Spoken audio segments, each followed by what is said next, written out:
Friends ಎಲ್ಲರಿಗೂ ನಮಸ್ಕಾರ. ದೇವಿ ಸವಿರುಚಿ ಚಾನಲ್ಗೆ ಎಲ್ಲರಿಗೂ ಸ್ವಾಗತ. ಇನ್ನು ಯಾರೆಲ್ಲ ನನ್ನ ಚಾನಲ್ನ ಸಬ್ಸ್ಕ್ರೈಬ್ ಮಾಡ್ತಿಲ್ವೋ please subscribe and support. Friends ಇವತ್ತಿನ ರೆಸಿಪಿ ಏನಂದ್ರೆ ಏಡಿ ಡ್ರೈ. ಈಗ ಇದನ್ನ ಹೇಗ್ ಮಾಡೋದು, ಇದಕ್ಕೆ ಏನೇನು ಇಂಗ್ರೀಡಿಯೆಂಟ್ಸ್ ಬೇಕು ಬನ್ನಿ ನೋಡೋಣ.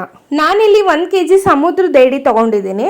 ಚೆನ್ನಾಗಿ ವಾಶ್ ಮಾಡ್ಕೊಂಡಿದ್ದೀನಿ. ಮಸಾಲೆಗೆ ಬೇಕಾಗುವಂಥ ಪದಾರ್ಥಗಳು: 1 ಈರುಳ್ಳಿ, 1 ದಪ್ಪಗಿರೋ ಟೊಮ್ಯಾಟೊ, ಅರ್ಧ ಕಂತೆ ಕೊತ್ತಂಬರಿ ಸೊಪ್ಪು, 2 ಸ್ಪೂನ್ ಮೆಣಸು ಪೌಡರ್, 1 ಸ್ಪೂನ್ ಶುಂಠಿ ಬೆಳ್ಳುಳ್ಳಿ ಪೇಸ್ಟ್, 1 ಸ್ಪೂನ್ ಗರಂ ಮಸಾಲ, 7 ರಿಂದ 8 ಒಣಮೆಣಸಿನ್ಕಾಯಿ. ಫ್ರೆಂಡ್ಸ್ ಈಗ ಇಂಗ್ರೀಡಿಯೆಂಟ್ಸ್ನೆಲ್ಲ ಒಂದು ಮಿಕ್ಸಿ ಜಾರ್ಗೆ ಹಾಕೊಂಡು ಚೆನ್ನಾಗಿ ರುಬ್ಕೊಳ್ಳೋಣ. ನಾನಿಲ್ಲಿ ಒಂದು ಪಾತ್ರೆಗೆ 6 ರಿಂದ 7 ಟೇಬಲ್ ಸ್ಪೂನ್ ಎಣ್ಣೆ ಹಾಕೋತಿದ್ದೀನಿ. 1 ಈರುಳ್ಳಿನ ಕಟ್ ಮಾಡ್ಕೊಂಡು ಹಾಕೊಂಡಿದ್ದೀನಿ. ಫ್ರೆಂಡ್ಸ್ ಈಗ ಬಾಡಿಸ್ಕೊಳ್ಳೋಣ. ಈರುಳ್ಳಿ ಚೆನ್ನಾಗಿ ಕೆಂಪಗಾಗ್ಲಿ. ಈಗ ವಾಶ್ ಮಾಡಿರೋಂಥ ಏಡಿನ ಎಣ್ಣೆಗೆ ಹಾಕೋತಿದ್ದೀನಿ. ನಾನು ಇಲ್ಲಿ ಕೆಂಪು ಏಡಿ ಸಮುದ್ರದ ತಗೊಂಡಿದ್ದೀನಿ. ನೀವು ಯಾವ ಏಡಿ ತಗೊಂಡಿರ್ತೀರಾ ಅದಕ್ಕೂ ಇದೇ ಮಸಾಲೆ ಹಾಕೋಬಹುದು.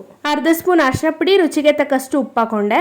ಇದನ್ನ ಸ್ವಲ್ಪ ಬಾಡಿಸ್ಕೊಳ್ಳೋಣ. ಒಂದ್ ಸ್ವಲ್ಪನೂ ನೀರ್ ಹಾಕೊಳ್ಳಕ್ ಹೋಗ್ಬೇಡಿ. ನಾನು ಇಲ್ಲಿ ನೀರ್ ಹಾಕಿಲ್ಲ.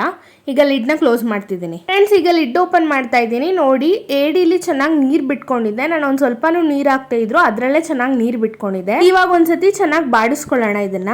ಫ್ರೆಂಡ್ಸ್ ಈಗ ರುಬ್ಬಿಟ್ಟಿರುವಂತ ಮಸಾಲೆನ ಇದಕ್ಕೆ ಹಾಕೋತಿದ್ದೀನಿ. ಇವಾಗ ಮಸಾಲೆ ಹಾಕಿರೋದನ್ನ ಚೆನ್ನಾಗಿ ಮಿಕ್ಸ್ ಮಾಡ್ಕೋತಾ ಇದ್ದೀನಿ. ಇದಕ್ಕೆ ಸ್ವಲ್ಪ ಜಾರಿಗೆ ನೀರ್ ಹಾಕೊಂಡು ಅದನ್ನ ಹಾಕೋತಾ ಇದ್ದೀನಿ. ಸ್ವಲ್ಪ ಕೊತ್ತಂಬರಿ ಸೊಪ್ಪು ಹಾಕ್ಬಿಟ್ಟು ಚೆನ್ನಾಗಿ ಮಿಕ್ಸ್ ಮಾಡ್ಕೊಳ್ಳೋಣ. ಈಗ ನಂತರ ಲಿಡ್ ಕ್ಲೋಸ್ ಮಾಡ್ತಿದ್ದೀನಿ. 10 ನಿಮಿಷ ಸಿಮ್ಮಲ್ಲಿ ಇಟ್ಟಾದ್ಮೇಲೆ ಲಿಡ್ ಓಪನ್ ಮಾಡ್ತಿದ್ದೀನಿ. ಇವಾಗ ಚೆನ್ನಾಗಿ ಬೆಂದಿದೆ. ಇವಾಗ ಮಿಕ್ಸ್ ಮಾಡ್ಕೋತಾ ಇದ್ದೀನಿ. ಮಸಾಲೆ ಎಲ್ಲ ಚೆನ್ನಾಗಿ ಸುಂಡಿದೆ. ಏಡಿನೂ ಚೆನ್ನಾಗಿ ಬೆಂದಿದೆ. ಫ್ರೆಂಡ್ಸ್ ಈಗ ಏಡಿ dry ready to serve. Friends ಆರೋಗ್ಯಕ್ಕೆ ಬೆನಿಫಿಟ್ಸ್ ಕೊಡುವಂತ ಏಡಿ ಡ್ರೈ, ರುಚಿಯಾದ ಏಡಿ ಡ್ರೈ ಸವಿಯಲು ಸಿದ್ಧ. ಒಮ್ಮೆ ನೀವು ಮಾಡಿ ಕಮೆಂಟ್ಸ್ ಅಲ್ಲಿ ಹೇಗಿತ್ತು ಅಂತ ತಿಳಿಸಿ. ಫ್ರೆಂಡ್ಸ್ ಮುಂದಿನ ವಿಡಿಯೋದಲ್ಲಿ ಸಿಗ್ತೀನಿ. Thank you for watching. Tata, bye.